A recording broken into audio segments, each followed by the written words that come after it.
Hey everyone, how's it going? Octopus here and welcome back to evercrisis. We're going to talk about this banner. This banner has been giving me very conflicted back and forth. We talked about on live stream today. This is what I'm going to tell you guys. Poll for what you guys want. From this point on, it seems like every character is going to get a little bit of magic, a little bit of attack, support, right? Like the original Final Fantasy VII. They want to make every character have a place to be and be able to do whatever they need to do if you want them in your party. So at this point, pull for cosmetics. If you like the costume, go for it. But if you want meta and you want to be able to, not even just meta, but you want to be able to like really min-max your blue crystals, because it's not going to be an infinite amount, especially for free-to-play players, definitely think about what I'm going to talk to you in this video. Besides that, your account, have fun, pull for what you want. I've said this in every gacha I've ever covered from the beginning of my channel till now. It really runs down to have fun with your account, pull for the characters you enjoy, because you never know when you're going to quit or when they're going to shut down the service. Keep that in mind. For now, let's jump in. All right, so starting off, costumes are amazing.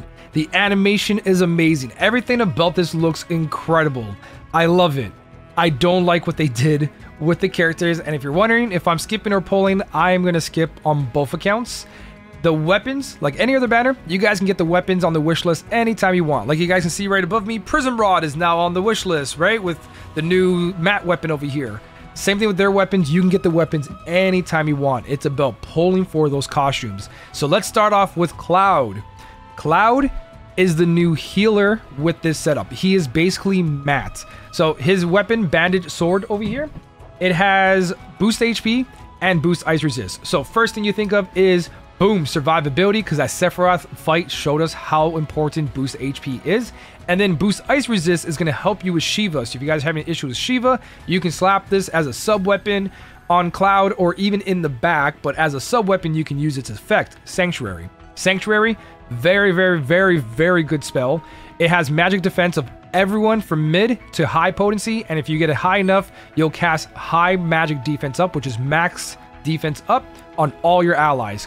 There for 12 seconds, regular is there for 10 seconds. It also casts a little bit of a heal, nothing too crazy, again, just like Matt's weapon.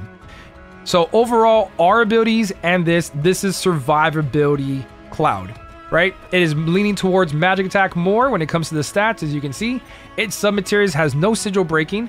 It is there for ice ability damage, which I find conflicting because boost ice resistant, but you have ice ability damage. This should have been fire, not ice. I don't know if that's a typo. That'd be hilarious if that's where the typo is coming from. But the idea that it has ice while you're facing ice and resisting ice doesn't really make any sense. But having the buff debuff extension over here, really good. That's great material. I wish this was 20%. But again, this is for survivability / utility Cloud.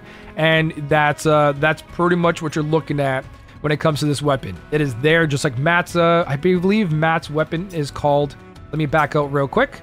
So Cloud is becoming the main healer. That's what I'm getting at here. Cloud is basically your main healer. You're going to compare that weapon to this one right here. Same idea.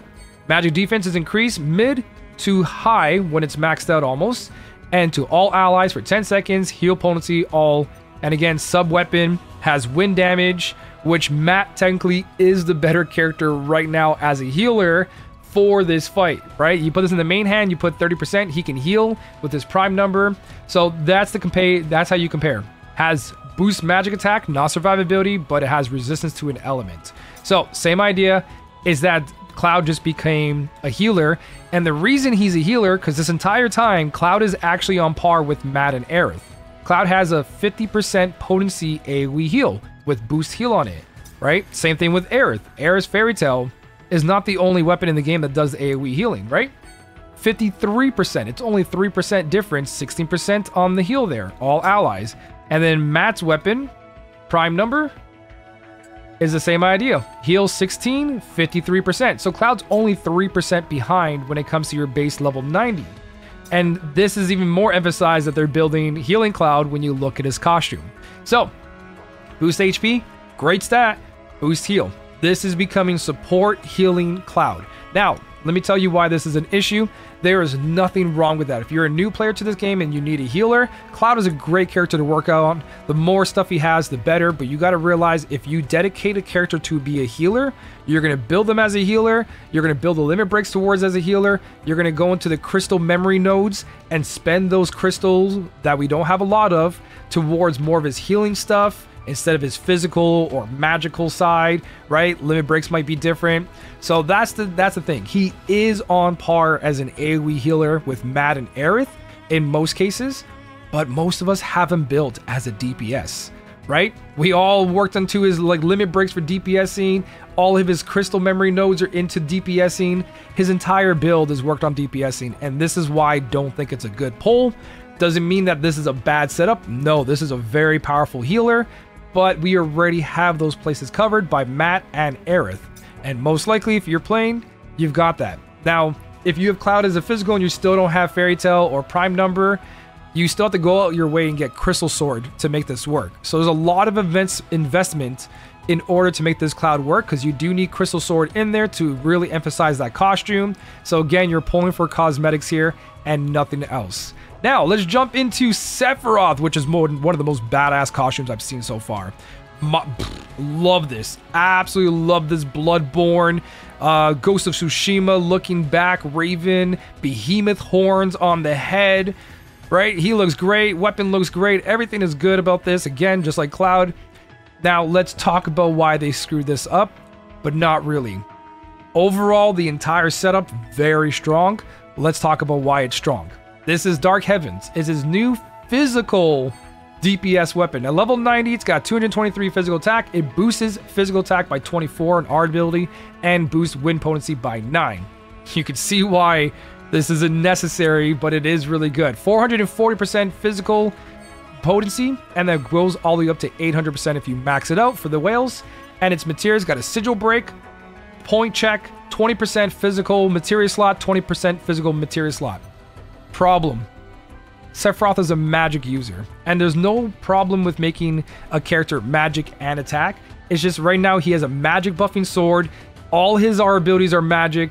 He only has one weapon that truly helps this weapon shine in physical, but as a weapon itself, it is very, very strong. If I open up my Discord, if you guys remember my build videos, you'll recognize this chart that I made. So under here is the element of wind, Cloud's Apocalypse. This is Lucia's weapon, this is Falchion from Zack's weapons, and Tifa's motor drives. All of these add 36 wind, and you can see Falchion has physical attack, and so does motor drive has physical attack. And then these both have attack and magic boost on them. If this weapon, Sephiroth's weapon, didn't exist in the game, and you made Tifa as a build, Tifa would equip Falchion, the Apocalypse, and Lucia's weapon, and you don't need any other wind weapons. You have everything you need here, because these two weapons together will get physical attack almost to max, and then everything has wind potency.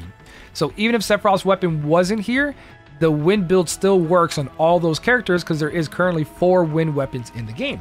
But this does add very nicely into those wind setups. So that wind setup right there is very good. Again, he's magic. Then we have his wind mastery and boost HP. Again, boost HP is totally fine. We're going to compare this to Water Cloud. So Cloud had a water weapon that came out, and then Cloud had a water outfit that came out. The only difference is that Cloud's weapon that came with his kit was a physical attack weapon, where Sephiroth's is a magic build but came with a physical weapon. So Cloud's 20% on this costume still benefited because his weapon was still a physical weapon. I actually got a little bit of info on that. This might never come back, these outfits. So just a heads up, this is probably the only time you're going to see the Halloween event. It's got wind ability damage 20%. You're missing 15%. It is still amazing to have wind damage ability plus 20% on any character. 20% is still 20%. But if you add another 15, that's almost double the damage missing. Technically 3/4, right? Because you're only 5% away from another 20, which would be 40%. Other costumes like Aerith's that just came out was 35%. It's not a make or break, but you are spending 30,000 crystals at worst case scenario for 20%, when the next costume that comes out could be a 35% and you spent 30,000, and that character is that much stronger. Especially because we still don't have a wind summon too. Both Aerith and Sephiroth Especially, yeah, these two, because they have costumes, they're not really benefiting from it. So you're nerfing your Sephiroth when it comes to his ice build with Shiva, because Shiva, Diamond Dust, Ice Potency, Ice Costume, plus buffing Magic Sword is going to be better in so many cases compared to this, right? Even if you get a Wind Summon, it's still going to be a little bit weaker, but not by much. So as of now, this doesn't look like the greatest. But again, overall, if you were to pull Sephiroth, pull his weapon, pull his costume, stick it all together, go into the new event, he's going to look incredible. He's going to be very strong, but you're looking at specific build for him. So if you do pull for Sephiroth, it is a good setup. 20% boost is still 20% boost damage. But when you're spending full price to get something that isn't as strong as the other costumes, it kind of is a bummer. But the thing is, these event weapons and event costumes have been a mixture of defense, which is HP up, along with damage. So it's a tanky DPS versus a glass cannon.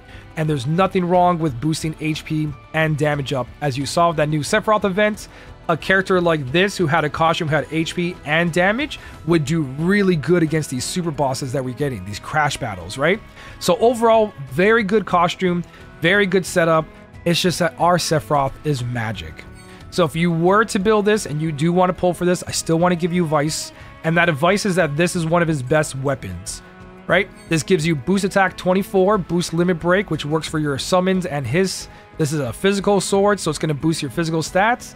It's got 350% AoE physical, making Sephiroth a very good physical AoE, because Sephiroth was missing an attack setup, a physical attack setup. So when you combine the Dark Heavens at level 90 only, 24 boost attack there, and then you get another 12 here. That is 36 of your physical attack up, would put you at level 5 for 30%. So it is really good, right? The setup works as long as you have this on your wish list as you're pulling, so you get his other physical weapon. It can work. The only problem is Cloud were invested into DPS, Sephiroth were invested into magic DPS, and he got reduced by 15%, which is almost double the damage on his costume. But in the end, it's still 20% wind. Nothing wrong with it. Have fun. Pull for what you guys want. That is all the options. Both costumes can work depending on your account. You got to think to yourself, if I get Cloud set up and I make him a healer and I remove Aerith as my healer, can Aerith now be a DPS? If the answer is no, then you're most likely not going to benefit from this. Because you'd be like, well, we just replaced Aerith for a different DPS. Then you could have just done that anyways with whoever else the other character was over there instead of Cloud, right? So, same thing. Sephiroth, if you add him into your setup and you need a win setup, it's going to work. You just got to ask yourself, is this going to make or break the difference in what I'm currently doing right now? Either one is up to you guys. For me, personally, it's a skip. Let me know what you think down below, though.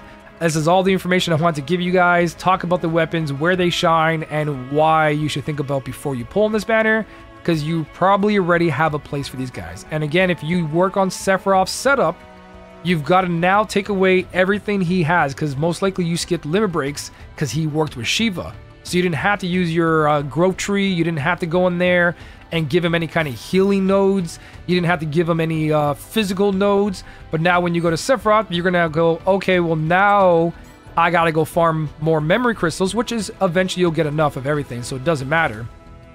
But in the moment, you now have to unlock this. That costs 25, right? You now have to unlock this one. Costs us another 20, so now I need 45. So for me, I didn't have enough crystals for all this. Now here's another 20 over here, right? And because you're not going to be using Shiva or Ifrit most likely, and you might end up using his buffing one, because now he does have a buffing limit break, and the buffing limit break does do both, I believe, or is it just magic? No, physical attack is increased. So now you want to consider spending more memory crystals into physical attack increased, mid potency, right? Because you're not using Shiva or Ifrit. You might still, because they still do a lot of damage, but these are all things to think about when you change your characters. Just like Aerith in the previous banner, if she was your main healer, switching her over to a DPS, you now have to find a replacement for that healer. So keep that all in mind. So yeah, that is pretty much everything I want to cover. Don't forget that there is going to be a second part to this event. Glenn's costume is already showcased in the actual event itself, which means there's going to be another character with them, just like the summer event. So if you guys want, you can wait for that part, because last time they had them back to back, so you had a choice of all 4 characters.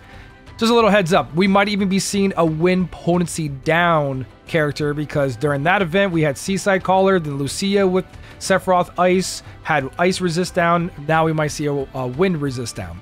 So we'll see what happens. For now, thank you guys so much for watching. Keep on smiling, and I'll smell you later.